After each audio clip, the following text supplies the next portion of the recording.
A single mom gave him the taxi, unaware he was a millionaire CEO. He realized he was already late, rain soaking through his coat, when the woman beside him quietly stepped back and waved him toward the taxi. She didn't rush him. She didn't explain. She just made space. For a second, he froze, caught between his watch and her tired eyes. Then he did something he hadn't planned at all. He handed her his umbrella and got in the car. The taxi door closed, and the sound echoed louder than it should have. She stood there holding the umbrella, surprised by its weight in her hand. Not the rain, not the cold, the unexpected kindness of a stranger who didn't owe her anything. She watched the taillights disappear into the wet street. Inside the taxi, Marcus Hale leaned back, breathing hard like he'd just run. His phone buzzed with messages he didn't read. Meetings, flights, numbers, always numbers. But his mind stayed on the curb, on the woman he left standing there with his umbrella. If you believe in compassion and the quiet strength of ordinary people, take a moment to like and subscribe. Stories like this remind us how one small act can change everything. Her name was Elena Brooks, and she had no idea who he was. To her, he was just another man in a hurry, another stranger passing through her night. She adjusted the umbrella and started walking again. Late was normal. Waiting was normal. Kindness was just who she was. Marcus glanced out the window, half expecting to see her again. The rain blurred everything into streaks of light. He told himself it was nothing, just a moment. Still, something in his chest felt unsettled, like he'd crossed an invisible line without knowing why. Elena checked her phone and sighed softly. Her sister would tease her for being late again. Her son would already be asleep. She didn't feel heroic or proud. She just hoped the umbrella would last the walk. Marcus closed his eyes for a brief second. He didn't know her name. He didn't know her story. But for the first time that night, he felt exposed, like he'd taken something that didn't belong to him, and the feeling refused to go away. Neither of them knew it yet, but that small exchange on a rainy curb had quietly tied their lives together. And what felt like a simple choice was about to open a door neither of them expected. Elena Brooks had learned, over the years, how to live inside small margins, small windows of time, small paychecks, small moments of rest. She was 34, a single mom, raising her 7-year-old son, Noah, in a modest apartment she could barely afford. Her life ran on routines and quiet sacrifices that no one applauded. That night, the rain was just another thing to endure on her way to pick him up. She worked the front desk at a dental clinic during the day and cleaned offices twice a week at night. Nothing glamorous, nothing flexible. If she was late, she paid for it with apologies she had already used too many times. She never complained out loud, because complaining never changed the numbers. What changed things were choices, even the small invisible ones. Marcus Hale lived in a completely different rhythm. At 43, he was the CEO of a logistics company valued at over $60 million. His days were measured in minutes, contracts, flights, and deadlines that never slept. People moved out of his way without him asking. Speed had become his default language. That evening, Marcus had missed his driver because a meeting ran long. A deal in Chicago, a board call in New York, and a flight he couldn't afford to miss. Everything in his calendar screamed urgency. The rain only made it worse, blurring the city into noise and delay. He needed that taxi more than he wanted to admit. When Elena stepped back and gave it to him, it disrupted something he didn't know was fragile. Not his schedule, but his sense of order. People didn't usually give things up for him. They competed, rushed, demanded, negotiated. Her gesture had none of that. As the taxi drove through slick streets, Marcus checked his watch again. Still late, still behind, still chasing time. Yet his thoughts kept circling back to the umbrella now in her hands. He imagined her walking alone, rain tapping against the fabric, city lights reflecting off puddles. The image refused to leave. Elena walked steadily, umbrella tilted against the wind. She wasn't thinking about the man anymore, just about Noah, about whether he was already asleep on her sister's couch, about reheating dinner tomorrow and making the morning work somehow. Kindness didn't feel like a choice to her. It felt like muscle memory. Neither of them realized it yet. But that night had created a quiet imbalance. Marcus felt like he had taken more than he'd given. Elena felt nothing at all, which somehow made it bigger. two lives moving in opposite directions, briefly touching without friction. And that imbalance was about to ask for something in return. Inside the taxi, Marcus finally allowed himself to slow down just enough to notice his hands shaking slightly. It wasn't fear or cold, but something closer to disorientation, the feeling that comes when a routine cracks without warning. He checked his phone again, then placed it face down on his lap, something he almost never did. The silence inside the car felt louder than the rain outside. And in that silence, the image of Elena standing there refused to fade. He reached into his coat pocket out of habit, then stopped when he realized it was empty. The umbrella. For a brief moment, he considered asking the driver to turn around, calculating the delay, the inconvenience, the explanation he would have to give. The numbers didn't work in his favor. Still, something inside him resisted moving on so easily. Marcus pictured her face again, the calm way she stepped back without urgency or resentment. She hadn't looked impressed or grateful when he took the taxi. She hadn't looked disappointed either. It was as if helping him cost her nothing, even though he knew it did. That contradiction unsettled him more than any missed meeting. Elena, meanwhile, walked through the rain at an even pace, the umbrella steady above her head. She felt oddly comforted by its weight, not because it kept her dry, but because it felt shared, a small reminder that not everyone took without giving something back. She didn't imagine seeing the man again and didn't attach meaning to the moment. To her, it was already becoming part of the background of the night. When Elena reached her sister's apartment, she shook the rain from the umbrella and leaned it carefully by the door. Her sister noticed it immediately and raised an eyebrow, already smiling. "Elena, you didn't walk all this way in that storm, did you?" she asked, half joking. Elena shrugged and said someone lent it to her. That was the whole story, as far as she was concerned. Later that night, Marcus sat alone at the edge of his bed, tie loosened, shoes still on. The bored dinner had ended without resolution, arguments lingering in the air like static. He barely remembered what anyone had said. All he could think about was the ease with which she had helped him, and how rare that felt. It was the first time in a long while that kindness had interrupted his life instead of efficiency. He told himself it was a coincidence, nothing more than two strangers crossing paths. But the thought didn't settle.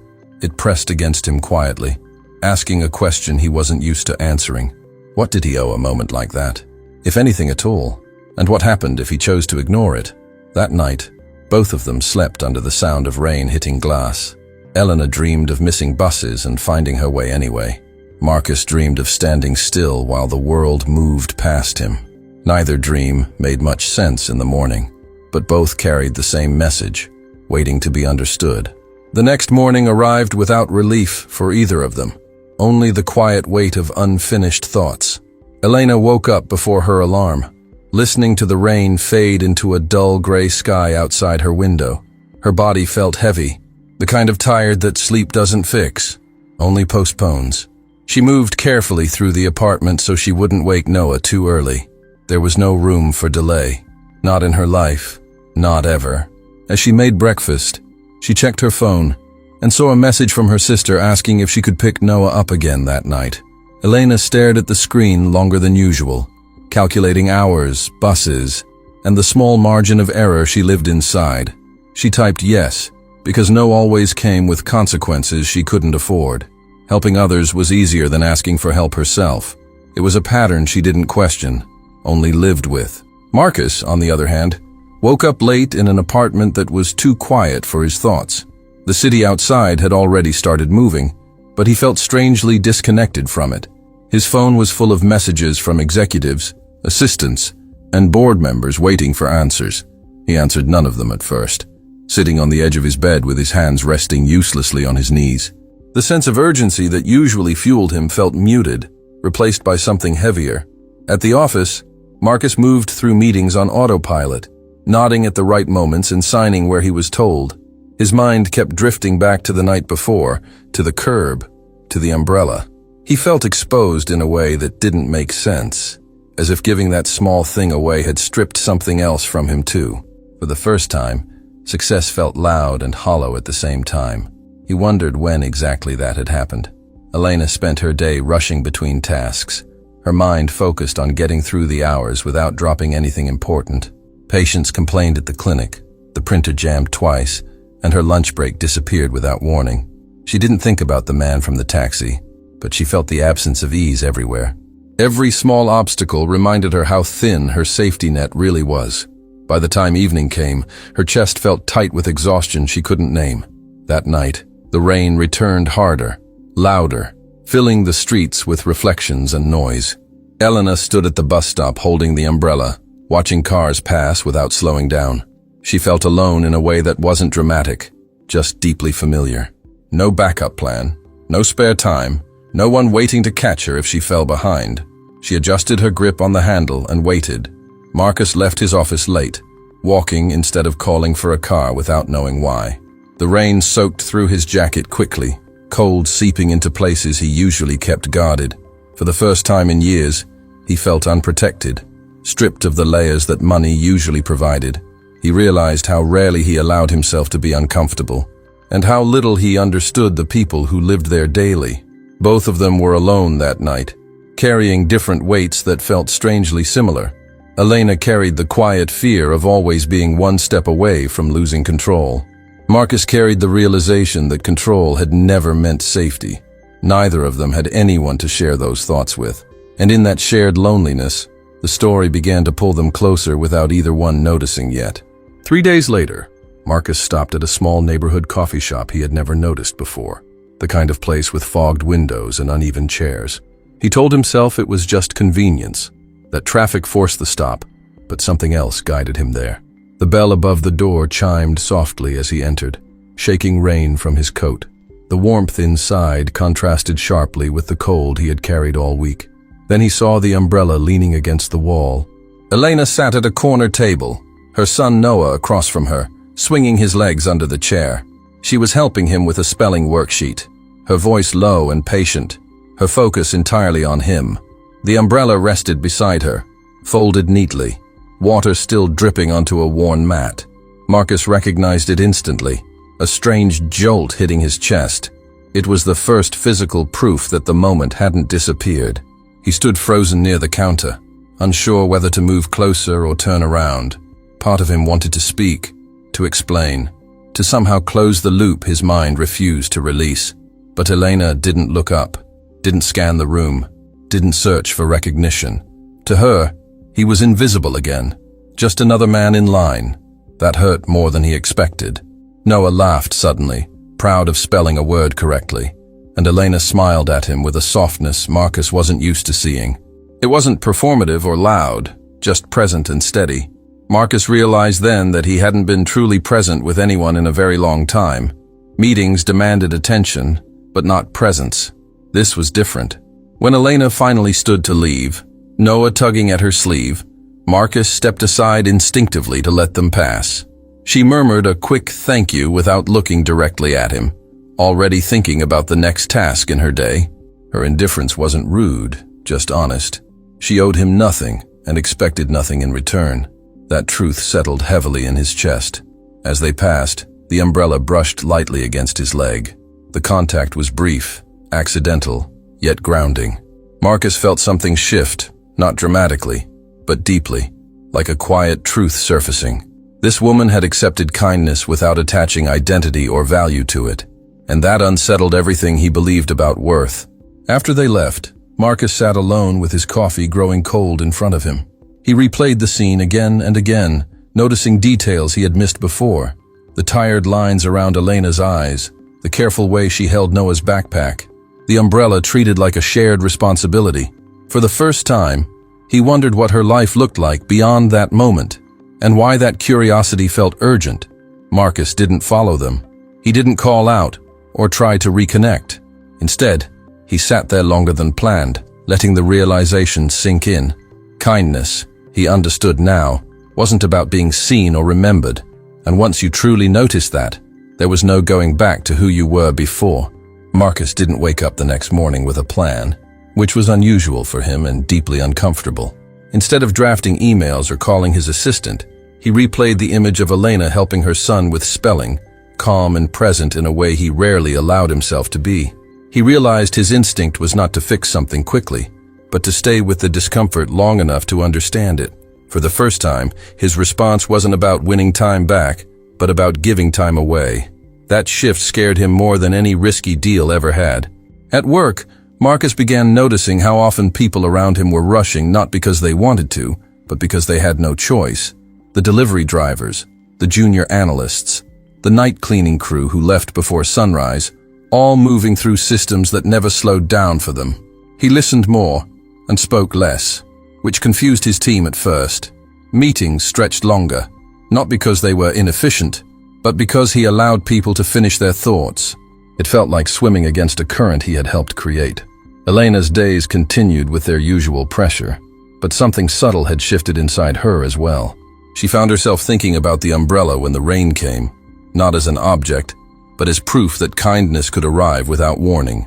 It didn't change her bills or her schedule, but it softened the edges of her exhaustion. She started holding doors a little longer, offering smiles she didn't always have energy for. Small gestures, barely noticeable but real. Marcus made a decision he didn't announce to anyone. He asked his team to research transportation gaps in lower-income neighborhoods near their distribution hubs, not for marketing, not for tax credits, but because he wanted to understand the human cost behind late buses and missed rides. The data came back heavy with stories, not just numbers. Working parents stranded, children waiting, nights stretched thin by logistics no one noticed. As he read through the reports, Marcus thought of Elena standing at the curb, rain soaking her coat, stepping back without hesitation. He wondered how many people like her existed just outside his line of sight, absorbing inconvenience so others could move faster. The realization brought a quiet shame, not paralyzing, but motivating. He didn't want to undo the past, he wanted to widen the future. That distinction mattered more than he expected. Elena, meanwhile, received a notice at work about a new community transit initiative being discussed by the city. She almost ignored it, assuming it would lead nowhere like most announcements did. But something pushed her to attend the meeting, even if it meant rearranging childcare again. She didn't plan to speak or demand anything. She just wanted to be counted. Marcus prepared for the same meeting from the opposite side of the room, reviewing proposals and budget outlines late into the night. He wasn't sure why he cared so much about getting this right. It wasn't about recognition or redemption, words he actively avoided. It was about alignment, about choosing actions that matched what he felt instead of what he controlled. And that choice was already changing him. Neither of them knew it yet, but they were moving toward the same space with different intentions that shared the same core. Elena wanted stability, even if it was small and temporary. Marcus wanted meaning, even if it required slowing down everything he had built. The path ahead wouldn't be simple or comfortable for either of them, but it would force both of them to show up in ways they never had before. The community meeting took place in a modest hall near the transit hub, the kind of room that smelled faintly of coffee and old paper. Elena arrived a few minutes late, breathless, apologizing softly as she took a seat near the back. She hadn't planned to speak, only to listen and understand what was being proposed.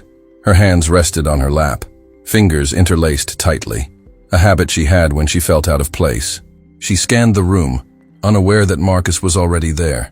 Marcus sat closer to the front, jacket folded neatly over the chair beside him, reviewing notes he might not even use. He had spoken in rooms far more impressive than this, yet he felt unusually alert, almost exposed. This wasn't about shareholders or projections. It was about people whose lives moved on schedules that rarely worked.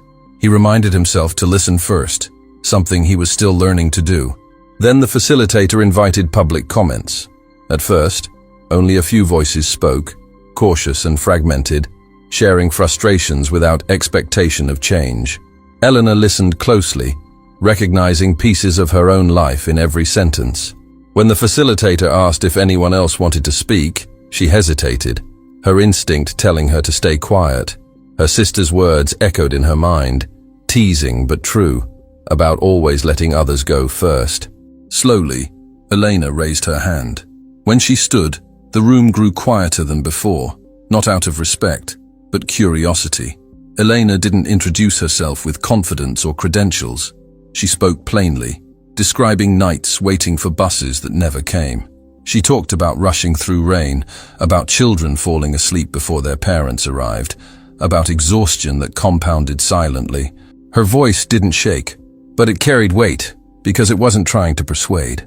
She was simply telling the truth. Marcus felt something tighten in his chest as he listened. He recognized her instantly, not just her face, but the steady presence he had noticed before.